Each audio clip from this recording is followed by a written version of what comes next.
Alors, bonjour à tous, je suis Monsieur Ori de Ori Construction. Alors aujourd'hui, on va parler du permis. Pour construire, il vous faut le permis de construire. Alors, pour avoir le permis de construire en Côte d'Ivoire, qu'est-ce qu'il vous faut? Alors, l'État reconnaît que vous êtes propriétaire du terrain si vous avez les documents suivants. L'ACP, qui est l'arrêté de concession provisoire.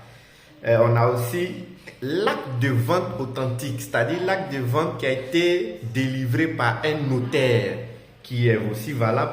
On a le certificat de propriété. On a aussi l'ACD qui est l'arrêté de concession définitive, et puis le CMPF qui est aussi le certificat de mutation de propriété foncière.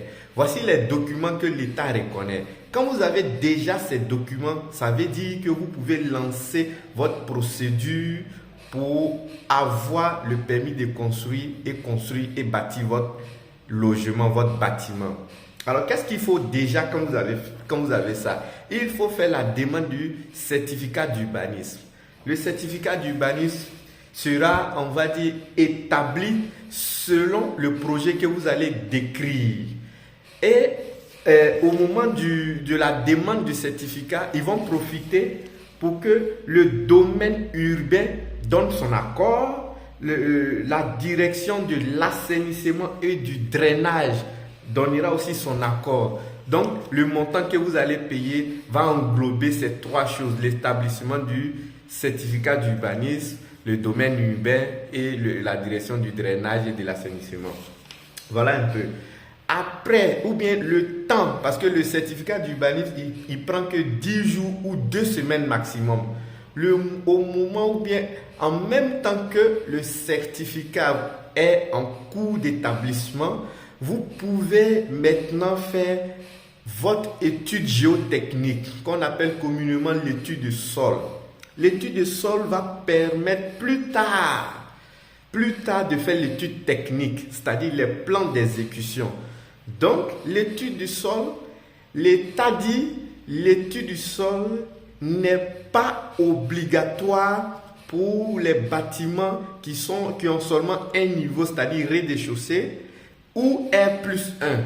À partir de R+2, rez-de-chaussée plus 2 niveaux, l'étude de sol est obligatoire. Donc, si vous êtes en dessous d'un R+2, l'étude du sol n'est pas obligatoire, mais peut être nécessaire si votre terrain a, on va dire, le sol de votre terrain est vraiment problématique. Voilà, les zones marécageuses, les zones sableuses, beaucoup, les terrains en pente, etc., etc. Donc, voici un peu. Après cette étape, ou bien pendant que l'étude géotechnique est en train d'être faite, dès que votre certificat d'urbanisme sort, c'est ce qu'un cabinet d'architecte doit regarder. C'est sur ce certificat-là que le cabinet d'architecte se basera maintenant pour la conception de vos plans architecturaux. Donc, les plans archi vont se baser sur ça. À partir de là, l'étude technique va se découler de deux choses.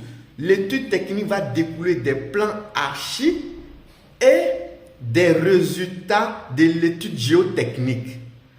Voilà un peu. Si votre terrain le demande et que votre projet le demande, voici sur les deux choses sur lesquelles l'étude technique, les plans d'exécution s'appuient. On ne fait pas de plans d'exécution dans le vide. Voilà. Donc, il y a cette étape-là qui souvent manque à beaucoup de maîtres d'ouvrage, et puis ils commencent à lancer des travaux sans toutefois savoir où ils vont. Après l'étude technique, on va maintenant passer à la demande du permis. Donc, la demande du permis se fait comment? Il y a une commission qui va recevoir tout ça, on va dire cette documentation-là. Cette commission-là va siéger, va donner son accord ou rejeter votre dossier. Voilà. Si cette commission donne son accord, le ministre donne maintenant son accord aussi en signant, et puis on vous adresse le numéro du permis. C'est à partir de là que vous pouvez réaliser des travaux. Vous pouvez commencer à rentrer dans la phase d'exécution. Alors, nous sommes disponibles pour plus de renseignements. Si vous avez besoin de conseils, nous sommes disponibles au 07 77 43 43 43. Voilà. Donc, n'hésitez pas à nous contacter pour vos études, pour regarder vos chantiers, pour vous donner des conseils, pour suivre vos travaux. Nous sommes situés au niveau de Abidjan, Cocody, Faya. Et merci beaucoup et à la prochaine.